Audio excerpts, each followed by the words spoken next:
Hey guys, Harry here, back with another Bricklaying vlog. We're doing a little section of boundary wall today. This was only a one-day job.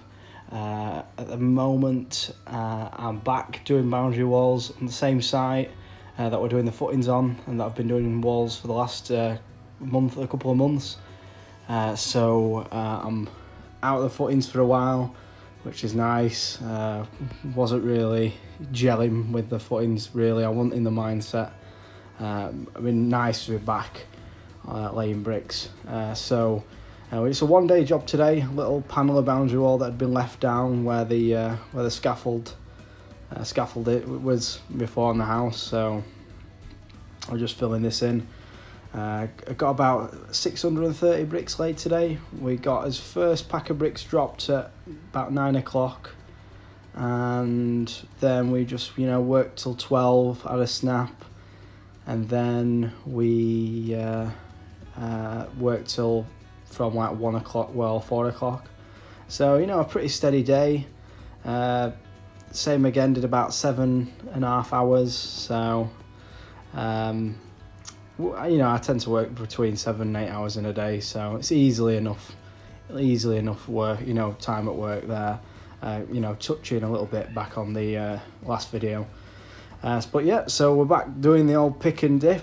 God, I can't express how easy this feels compared to laying those silly heavy blocks. I'm relieved, to be quite honest, because I always like laying bricks. I prefer laying bricks than anything. Anything I can pick up with one hand, I'm happy laying it. But 200 heavy blocks, or the dumpies or whatever, rather leave them in the pack and get them out to lay. So today we're doing, it's no pillars in this panel. The pillars have already been built. Normally, to the left side of the video where I'm running to, there would normally be a pillar on these type of walls, but whoever had the drawing to set it out it was not on the drawing to have a pillar up to the house.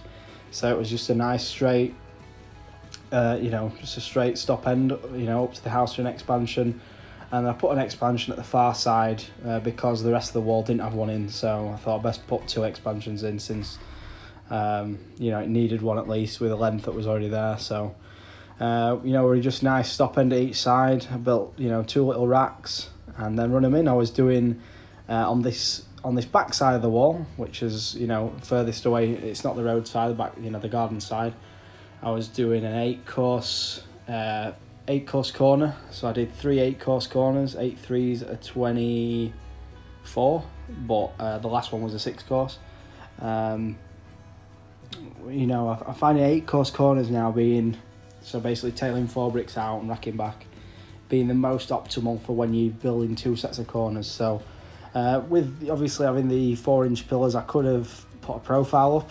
Could have put a foot profile up with having the 18-inch pillars, but I just thought there's not much point for the if it was maybe a longer run of bricks, maybe, but with us having a flat start, no bricks preloaded or anything, I didn't see any point in setting a profile up because I'd have only been able to set it up at one side, since I didn't have an internal corner to pin to. I didn't have a Dutch pin or anything, so I just, when you're on your own, it's just sometimes easier to build a corner.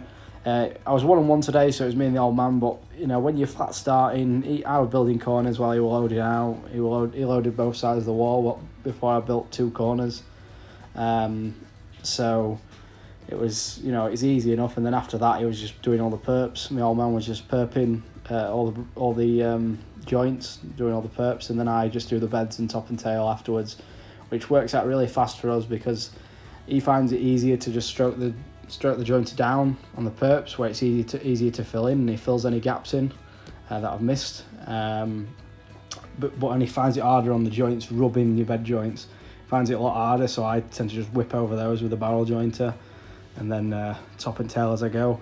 Today's going to be a little bit of a trowel talk video. I've done a few of these, but I've obviously recently switched to a London pattern trowel again. So when I first started the channel, I was using a London Tyzac London pattern 10-inch with a wooden stubby handle. It has a slightly different rise on it than this rubber handle, you know, the Durasoft style.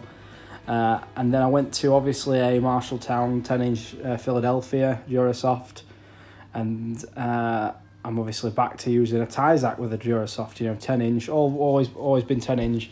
And then before I started the channel, I was using a Tyzac Philadelphia wooden leather handle jobby, Canadian leather.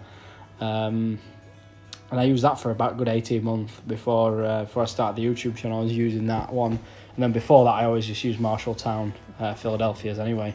So it was just one of these things where I've sort of switched back and forward between Tyzac, Marshalltown, and Philadelphia to London. My first trowel was a Philadelphia Ragni Crown, so I've been looking at those Ragni Crown trowels as well. They're really dead cheap. They're about £14 on Amazon. You can pick them up for, depending if you get the solid forged one or the welded jobby. You want obviously the solid forged Ragni Crown. You can get them in London pattern or Philadelphia and they all come with a thick style handle. So they basically simulate a wooden handle but plastic. So if you like the feel of a wooden handle or the thickness of it, you know, it's just basically a plastic version of a wooden handle sort of thing from what I can see.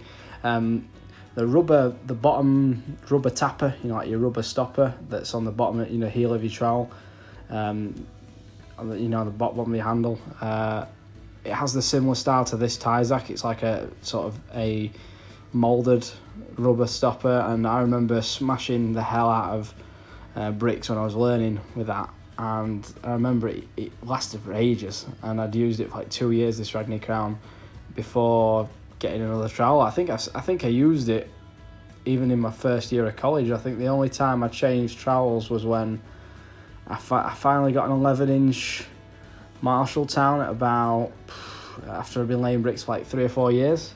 So I was using a Ragni Crown for a good 2 years, and then I just used to use they used wooden handled Marshalltowns at the college, so that was quite nice to use. I can't remember if they were Marshalltowns or Tyzac, so I think they were Spear and Jackson actually. I think they were Spear and Jackson, so yeah. But when it comes to doing pick and dip, which obviously, you know, massive fan of, allows you to lay more bricks with less effort. When learning the pick and dip, I definitely recommend using a Philadelphia, a 10-inch, and then when you get a bit more used to the way, you know, the mortar comes off your trowel, used to the way you spread for pick and dip and stuff, I'd definitely recommend going back to a wider heeled trowel. For the pure reason of, you know, you can get a long spread down easier if you're doing the long spread method. If your mortar comes a little bit wet one day, if you've got ready mix or labourers put it in a bit wet, you can always do the long spread, and you can get quite a lot of go on a wide heel London. And then when it comes to sort of just doing traditional pick and, you know, like standard pick and dip, one brick at a time, you can really pick up just the right amount of mortar on the heel of the trowel. You know, I find the lift a lot better on these, or the lift or rise or whatever you want to call it, the angle the handle's at on these Tyzacs a lot better, especially on the traditional handle style. So if you're using the plastic handles or the, you know, Durasoft plastic ones, I find them a lot better than them stubby grip trowels. I traded my stubby grip trowel away for a Marshalltown, so I'm glad I did, because it was just a ball ache. I didn't like the handle style. You know, I like the style of the wooden leather handles, the longer ones, but the small stubby handles that the Tyzacs tend to come with on the 10-inch variant, and I think it's the same on the 10 and the 12 as well. You know, I just find them awkward in your hand. I know a lot of guys like the old wooden style ones, the vintage narrow London trowels and stuff like that, and the W Rose, but after paying £22 for this trowel and having it sat on the top of my wardrobe for about 6 months, 3 or 4 months, should I say, yeah, definitely miles different feel to using the wooden, but I can't fault the Tyzac steel at all actually after using Marshalltown. The steel I can cut bricks easier with a wider heel trowel. I don't know why, whether the blade weighs a bit more, but I'd definitely say this weighs a bit more than my Philadelphia, but you could definitely a bit more versatile. After trying to use that 11-inch spade I bought, God, fucking, yeah, no chance. These wide heels are the way to go if you want to get that little bit more mortar on your trowel. So I won't sacrifice, you know, straining your wrist for, you know, for the bigger blade. I've tried it, you know, it has its merits at points, but I've definitely gone back to, you know, using this London pattern more favourably when it comes to pick and dip. I've been getting down a solid 2 scrape on a lot of my bricks when it comes to pick and dip.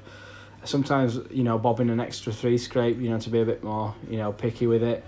But I'm definitely finding it a lot easier to 2 scrape my bricks using the London pattern, and moderating the amount of mortar I pick up per brick, because that's the biggest thing that'll slow you down doing pick and dip, is just, you know, picking up too much mortar for each brick. And it's something you can moderate more with a long spread, so I'm a big fan of the long spread for that reason, that you can moderate your spread more.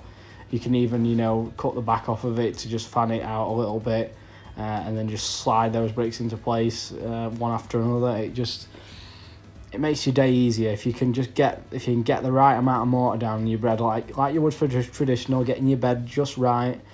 It's the same when it comes to pick and dip, but it's just hard to keep consistent. That's all I'd say. Is when it comes to doing 1 brick at a time, you just try keep your consistency. I know you're just dipping the trowel in, mortar on, but try, you know, send that spread further. If you got too much on the trowel, try do a 2 brick. If you've got, you know, not enough, try just blob it in one place and squeeze down.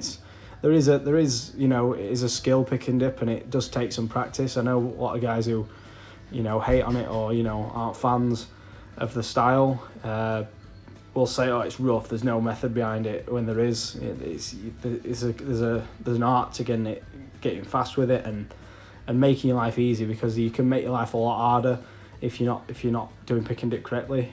And it's probably mandatory to have tables when you're doing it. You want all your gear at waist height, you want your bricks at waist height, and I recommend when you're having to bend lower than your knee, you lift your bricks up again. So you want to be stacking your bricks in 3s or 6s and stacking them right up to your waist again. You want to try keep everything around waist height, and that's how you get the most out of pick and dip. It's not something that you want to be doing, say, if you're bent double in the footings all the time. You know, obviously you're probably better, you know, putting a joint on your brick.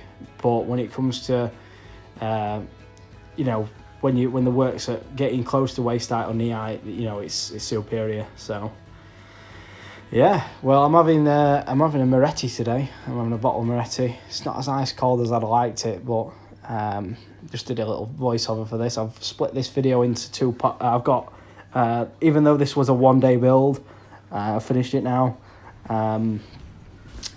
It's going to be split into about 4 parts. So there'll be 4 parts to this. Unfortunately, for someone who wants to not see me do anything other than, you know, who gets bored of me doing pick and dip, it's just going to be that for the next few videos.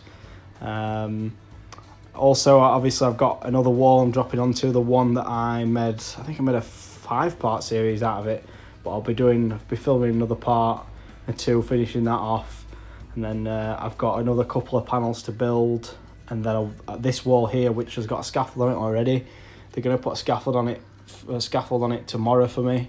So I'm going to drop off, do my other wall for a day, and then drop back on this and top this off. So we'll get some more footage of me doing some, well, the first footage you'll have ever seen me doing the tile brick on edge. I'm going to have some little tips on how to get that done a bit quicker. It's something that eludes a lot of bricklayers, and not a lot of bricklayers want to do it, because, let's face it, in very nice work to do. It's took me quite a lot of years to become quick enough to make money on it on price.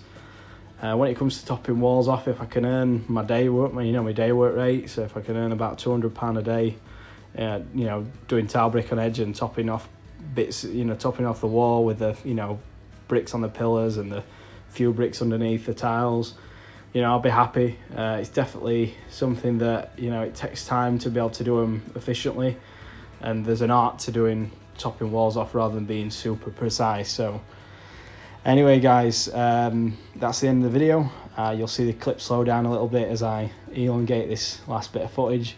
But if everyone's enjoying the video, if you want to keep up to date with the content, please subscribe, hit the notification bell, and you'll get notified every time I release a video, which is almost daily. If I ever don't release a video on the day, you just expect a video coming the next day. I'm going to either be doing daily videos or every other day. So if I'm a bit tired and I don't get time on a night. So I appreciate the support. Subs have been rising really quick, so I can't thank everyone enough for the support and the great comments. And I will see you guys tomorrow with another video.